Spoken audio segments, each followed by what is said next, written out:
Bismillahirrahmanirrahim. Assalamualaikum warahmatullahi wabarakatuh. Nama saya Novarisa Rahmadina dengan NPM 20106311200069 dari kelas MPI 2C, Program Studi Manajemen Pendidikan Islam, Fakultas Agama Islam Universitas Singapura Bangsa Karawang. Di sini saya akan mewawancarai beberapa narasumber terkait aktivitas dan aktualisasi Pancasila. Menurut saudara, bagaimana tanggapan Anda tentang implementasi Pancasila dalam kehidupan bernegara saat ini? Implementasi yang dimaksud adalah tentang penerapan dan pengamalan Pancasila baik yang dilakukan oleh pejabat ataupun rakyat.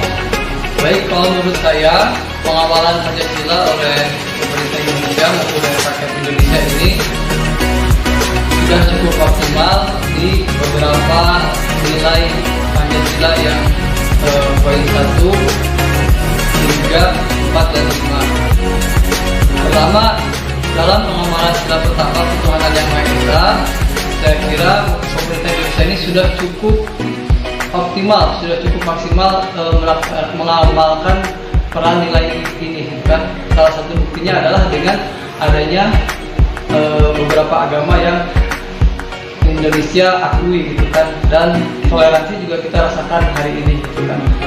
Kemudian yang kedua, dalam pengamalan sila yang kedua, kemanusiaan yang adil dan beradab, kalau menurut saya dalam nilai ini itu tidak optimal ya, baik itu yang dilakukan oleh pemerintah Indonesia. Buktinya apa?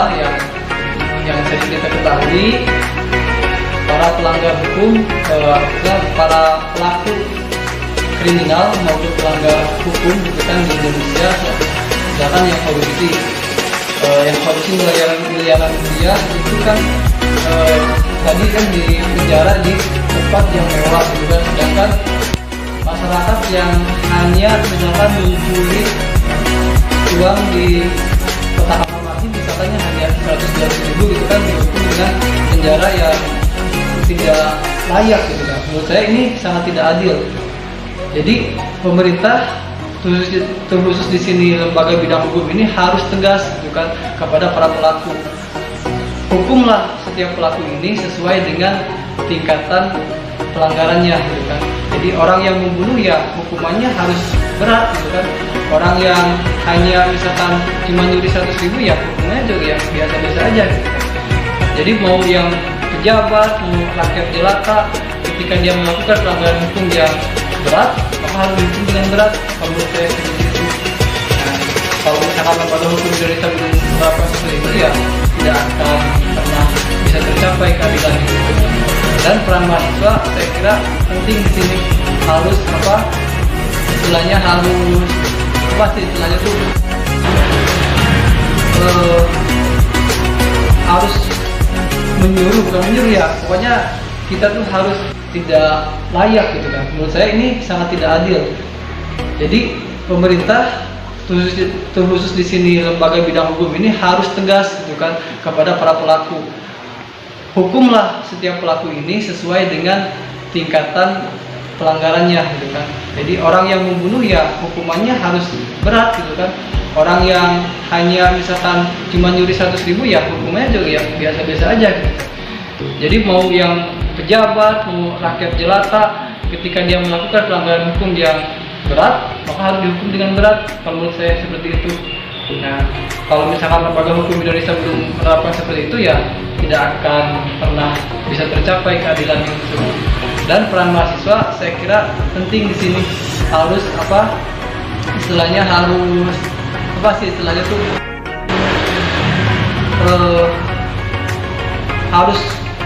bukan menyuruh ya, pokoknya kita tuh harus menekan gitu kan kepada lembaga hukum di Indonesia ini supaya menerapkan hukum yang seadil-adilnya kepada seluruh masyarakat Indonesia. Nah, yang ketiga, dalam pengamalan sila yang ketiga Persatuan Indonesia ini juga menurut saya sudah cukup optimal gitu kan. Salah satu buktinya ya sampai sekarang tidak ada istilahnya beberapa pulau atau kota yang ingin memisahkan diri dengan Indonesia. Kalau dulu kan kayak Timur Leste kita memisahkan diri. Sekarang kan tidak. Artinya persatuan di Indonesia ini sudah cukup erat dan pemahaman akan nilai-nilai Pancasila pun sudah cukup menyebar luas gitu di berbagai tingkat pendidikan. Yang keempat, pengamalan sila yang keempat, rakyat yang dipimpin oleh hikmat kebijaksanaan dalam pemusyawaratan perwakilan ini juga sudah cukup optimal ya, cukup optimal di pemerintahan dengan adanya musyawarah paripurna diskusi gitu kan. Dan yang melakukan itu ya perwakilan dan ini memang salah satu bentuk pengamalan diskusi. Dari yang pengamalan kelima tadi lebih berbagai kebutuhan bagaimana Menurut saya keadilan yang di Indonesia itu belum terwujud ya. Soalnya kan tadi seperti yang sudah dijelaskan ya, bahwa di Indonesia itu masih jadi hukumnya tumpul ke atas, tajam ke bawah gitu. Jadi itu belum optimal, belum terrealisasikan. Bagaimana pendapat Anda tentang tindakan pemerintahan Indonesia yang masih menerapkan sistem tumpul ke atas sedangkan tajam ke bawah? Contohnya, banyak sekali para koruptor atau pejabat kasus korupsi yang dipenjarakan dengan fasilitas yang mewah, sedangkan masyarakat biasa dipenjarakan dengan fasilitas yang tidak layak. Baik, jadi menurut saya ya, kenapa pemerintah Indonesia itu mereka menerapkan hukum tumpul ke atas dan tajam ke bawah itu dikarenakan faktor-faktornya itu diantaranya ya, mereka para pemerintah itu merasa mereka mempunyai peran yang lebih gitu, peran lebih di pemerintahan gitu. Mereka merasa mempunyai kekuasaan lebih, jadi mereka tuh bertindak ke enaknya mereka aja gitu. Jadi mereka tuh tanpa memperdulikan orang-orang bawah gitu. Jadi mereka tuh ngerasanya ya udah orang ini pemerintahan kita gitu, kita yang menguasai, jadi ya udah gimana kita gitu. Jadi mereka tuh ngerasanya gitu. Jadi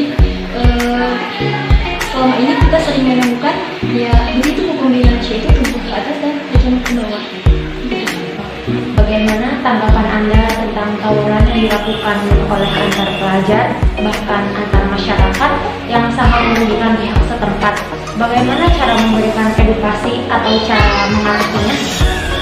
Baik, kalau menurut saya terkait dengan tawuran antar remaja yang sering terjadi di masyarakat Indonesia, kita ketahui bahwa sejatinya sekolah itu telah memfasilitasi pendidikan, memberikan pemahaman kepada para murid baik di tingkat SD, SMP, SMA maupun perguruan tinggi bahwa yang namanya tawuran ini adalah merugikan diri sendiri dan merugikan orang lain.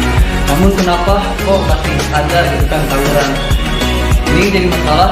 Tawuran ini penyebabnya salah satu yang paling mempengaruhi remaja menurut saya adalah lingkungan tentunya ya.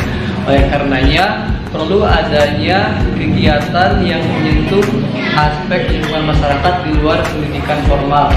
Ya, contohnya dengan mengadakan sebuah sosialisasi ataupun seminar kemasyarakatan ya, yang diadakan oleh baik itu pemerintah ataupun bisa lembaga perguruan tinggi, lembaga kemahasiswaan, menyentuh masyarakat yang umum. Artinya kita pun harus bisa berkomunikasi dengan baik dengan para remaja pemuda yang tidak melanjutkan kepada jenjang perguruan tinggi. Karena ya tadi penyebabnya ya salah satunya adalah pasti karena lingkungan, karena kebiasaan mereka yang istilahnya kurang memahami akan pentingnya hakikat pendidikan, akan pentingnya hakikat interaksi sosial dengan baik. Dan karenanya kita juga harus bisa menyentuh masyarakat dan berkomunikasi dengan baik dengan mereka. Akan memberikan pendapat terkait pertanyaan yang sebelumnya sudah dijawab oleh narasumber. Bagaimana tanggapan Anda tentang tawuran yang dilakukan oleh antar pelajar bahkan antar masyarakat yang sangat merugikan? Bagaimana cara memberikan edukasi atau cara mengatasinya? Tanggapan saya sendiri mengenai hal tersebut bisa dikatakan sangat disayangkan karena dari tawuran tersebut tidak ada kebaikan atau keuntungan yang bisa didapat. Bahkan tawuran itu sendiri bisa saja merugikan orang lain yang tidak ada sangkut pautnya. Biasanya pemicu dari permasalahan tawuran ini terjadinya hal sepele seperti saling memberikan ujaran kebencian di sosial media yang kemudian berujung tawuran. Kemudian untuk cara mengatasinya, lebih ke setiap orang bisa menyadari bahwa perbuatan tersebut tidak baik dan tidak ada keuntungan yang bisa didapat. Sehingga cara mengatasinya mungkin mendoakan mereka semua untuk segera berubah ke jalan yang lebih baik dan mengajak teman-teman untuk berbuat kebaikan. Baik, pertanyaan selanjutnya. Bagaimana tanggapan Anda tentang implementasi Pancasila dalam kehidupan bernegara saat ini? Implementasi yang dimaksud adalah tentang penerapan dan pengamalan Pancasila yang dilakukan oleh pejabat ataupun rakyat. Tanggapan saya mengenai implementasi Pancasila dalam kehidupan bernegara saat ini bisa dikatakan kurang baik karena ada sebagian orang yang memang bisa mengimplementasikan Pancasila dalam kehidupan sehari-hari dengan baik. Namun, tidak sedikit masyarakat yang ingin hidup dengan aturannya sendiri sehingga mengabaikan nilai-nilai Pancasila, ditambah dengan wakil rakyat yang bisa dikatakan masih belum bisa menjadi contoh yang baik untuk masyarakatnya dalam melakukan implementasi Pancasila dalam kehidupan bernegara ini. Pertanyaan selanjutnya, bagaimana pendapat Anda tentang tindakan pemerintahan Indonesia yang masih menerapkan sistem tumpul ke atas sedangkan tajam ke bawah? Contohnya, banyak sekali para pejabat kasus korupsi yang dipenjarakan dengan fasilitas yang mewah, sedangkan banyak rakyat biasa yang dipenjarakan dengan fasilitas yang tidak layak. Tanggapan saya mengenai hal tersebut yaitu bagaimana lagi mereka yang berkuasa, mereka yang bisa mengatur segalanya, sebanyak apapun memberikan masukan dan kritikan, selagi mereka masih tetap berkuasa, ya rakyat biasa hanya bisa menerima. Baik, untuk pertanyaan terakhir yaitu bagaimana cara menanamkan nilai-nilai Pancasila, khususnya bagi para kaum muda yang lebih mengonsumsi tokoh asing. Menurut saya, mengonsumsi banyak hal dari tokoh asing bukan berarti semata-mata orang tersebut tidak mencintai Pancasila. Dalam kehidupannya sehari-hari, tokoh tersebut bisa saja menjadi acuan kepada konsumen untuk bisa meraih apa yang tokoh asing idolakan agar bisa membanggakan bangsa dan negara. Demikian kegiatan wawancara ini. Kurang lebihnya mohon maaf. Billahi taufiq wal hidayah. Wassalamualaikum warahmatullahi wabarakatuh.